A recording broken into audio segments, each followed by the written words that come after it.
Masa pandemi COVID-19, BKKBN Sumsel melakukan penyesuaian dalam penyuluhan maupun pelayanan keluarga berencana ke masyarakat.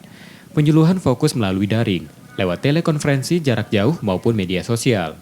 Sementara pelayanan keluarga berencana ke peserta metode kontrasepsi jangka panjang atau MKJP maupun non-MKJP berlangsung tatap muka namun disesuaikan dengan protokol kesehatan ketat. Penyesuaian pelayanan dengan penyuluhan ini cukup efektif, terbukti dengan meningkatnya jumlah aseptor di Sumsel yang melampaui target.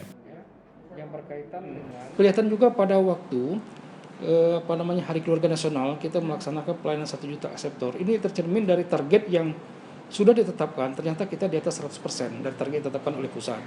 Demikian juga kemarin pada waktu bulan bakti unmet yang merupakan suatu inovasi bagi Kementerian Provinsi Sumatera Selatan, antusias masyarakat juga demikian luar biasa. Dan terakhir kemarin kita melaksanakan Hari Kontrasepsi Sedunia. Ini juga kita bisa mencapai 238% dari target yang ditentukan oleh pusat. Penyuluhan dengan daring mampu menjaring lebih banyak peserta dan efisien. Namun terkendala jaringan internet yang belum merata di Sumsel.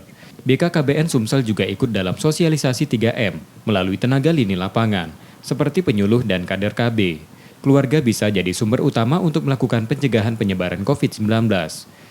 Evi Agustina, Kompas TV, Palembang.